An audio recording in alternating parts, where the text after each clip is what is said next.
ఓం నమ శివాయ. ఓం శ్రీ లలితాదేవ్యై నమ.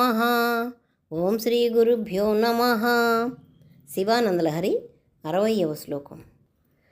రోధస్థోయవృత శ్రమేణ పదిక ఛాయాంతరో వృష్టిత భీతస్వస్థగృహం గృహస్థం అతిథిద్దీన ప్రభుం ధార్మికం దీపం సంతమసాకులశ్చ శిఖినం సీతావృతత్వం తథా చేత సర్వభయాపహం వ్రజ సుఖం శంభో పదాంభోరుహం. చేత అంటే మనస్సు. ఈ శ్లోకంలో ఆచార్యుల వారు మనస్సుని అడిగేస్తున్నారనమాట. ఆ మనస్సు ఏ విధంగా ఈశ్వర చరణాలని ఆశ్రయించాలి అనే దాన్ని తెలియజేశారు.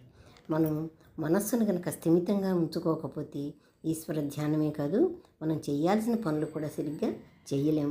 కాబట్టి ముందర మనం మనస్సుని మన అధీనంలోకి తెచ్చుకోవాలి. అలా చెయ్యాలంటే మనస్సుకు మనం అన్నీ చెప్పాలన్నమాట.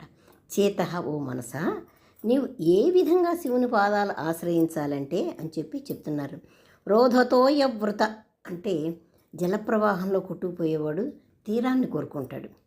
అట్లాగే నువ్వు కూడా తీరాన్ని కోరుకున్నట్టుగా జలప్రవాహంలో కొట్టుకుపోయేవాడు ఎట్లా తీరాన్ని కోరుకుంటున్నాడు, నువ్వు కూడా ఈశ్వర చరణాలను ఆ విధంగా ఆశ్రయించు. శ్రమేణ పదిక ఛాయాంతరో, ఎక్కువ దూరం నడిచి అలసిపోయినటువంటి పదిక అంటే బాటసారి తరువు యొక్క నీడను కోరుకుంటాడు. ఆ విధంగా నువ్వు కూడా ఆ తరువు యొక్క నీడను ఎట్లా కోరుకుంటాడో బాటసారి నువ్వు కూడా ఈశ్వర పాదాలని ఆ విధంగా కోరుకో. వృష్టితో భీత స్వస్థ గృహం, విపరీతమైన వర్షం పడినప్పుడు ఆ భయానికానికి భయంకరమైన వర్షం పడినప్పుడు భయపడినవాడు అంటే ఆ వర్షానికి భయపడినవాడు ఏం కోరుకుంటాడు, ఎక్కడన్నా ఆ వర్షం పడని చోటుని సుఖమైనటువంటి ఒక ఇంటి కప్పును కోరుకుంటాడు. అలాగే ఇతర ప్రాంతాల నుండి వచ్చిన అతిథి ఆకలి తీర్చే గృహస్థుని కోరుకుంటాడు. ఏమిటి, వర్షం పడేటప్పుడు ఇంటి కప్పును కోరుకుంటాడు. ఎవరింటికన్నా వస్తుంటే వీళ్ళు బాగా భోజనం పెడితే బాగుండు, మనకి ఆకలి వేస్తూ ఉంది అని చెప్పి ఆ గృహస్థుని కోరుకుంటాడనమాట. దీనం ప్రభుధార్మికం, దీనస్థితిలో ఉన్నవాడు ఆర్థిక సాయం చేసే ధనవంతుడిని కోరుకుంటాడు. ఇప్పుడు కూడా పేదవాడు ధనవంతుడిని కోరుకుంటాడు, నాకు ఈయనేమైనా సాయం చేస్తే బాగుండు అని. అలాగా ఉండు మనసా, నువ్వు కూడా ఆ విధంగా నువ్వు ఈశ్వరుడు యొక్క పాదాలని శరణు కోరటానికి ఆ విధంగా ఉండాలన్నమాట. ఇంతేకాదు ఓ మనసా, దీపం సంతమ సాకులశ్చ, అంధకారం అనుకున్న చోట చిమ్మ చీకటిలో ఉన్నవాడు ఏం చేస్తాడు, దీపం కోసం చూస్తాడు. ఆ దీపమే ఆయనకి మార్గం చూపిస్తుంది.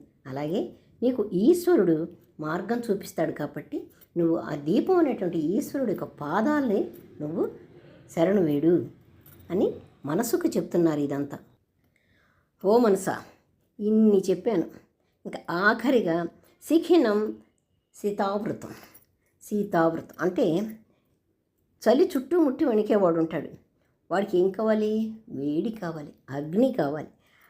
అగ్నినే కోరతాడు. అలాగే తథాచేత ఆ విధంగా ఓ మనసా, సర్వభయాపహ అన్ని భయాలను సంహరించేది అపహరించేది సుఖప్రదమైనటువంటిది అయినటువంటి శివుని పాదాలని ఆశ్రయించు అని చెప్తున్నారనమాట. ఆశ్రయించాల్సిందే నువ్వు శివుని పాదాలని. ఎందుకంటే ఎన్ని కష్టాలు ఏ మానవుడికైతే ఉంటాయో అవన్నీ నువ్వుగా అన్వయించుకొని నువ్వు అప్పుడు ఏమేమి కోరుతుంటారో వాళ్ళు ఆ విధంగా నువ్వు శివుని పాదాలని ఆశ్రయించు అని గురువుగారు చెప్పారు. ప్రతి కష్టానికి ఒక సొల్యూషన్ అనేది భగవంతుడు శరణే ఒక సొల్యూషన్ ఉంటుంది. అది ఎక్కడ మనకి దొరకదు, భగవంతుడి యొక్క పాదార విందాల దగ్గరే మనకు తెలుస్తుంది. మన కష్టంలో ఆదుకునే వస్తువు కానీ వ్యక్తులు కానీ ఎవరైనా ఈశ్వరుడు లాగానే మనకి సహాయం చేస్తారు. ఎట్లాగా, కొట్టుకుపోయేవాడికి తీరము, ఎండగా ఉన్నవాడికి తరువు, వర్షం వచ్చేవాడికి ఇంటి కప్పు, ఆకలేసేవాడికి గృహస్థుడు, ఈ సాయం చేసే వ్యక్తికి ధనవంతుడు. ఈ విధంగా చీకట్లో ఉంటే వెలుగు. ఈ విధంగా అందరూ సాయం చేసే వాళ్ళందరూ కూడా ఈశ్వరుడే. చలిగా ఉన్నప్పుడు దొరికే అగ్ని కూడా నీకు ఈశ్వరుడు లాగాంటిదే. అలాగే నీవు కూడా నీ భయాలన్నీ తొలగించేది ఈశ్వర చరణాలు, శరణం వేడు. ఓం నమ శివాయ. ఓం శ్రీ గురుభ్యో నమః.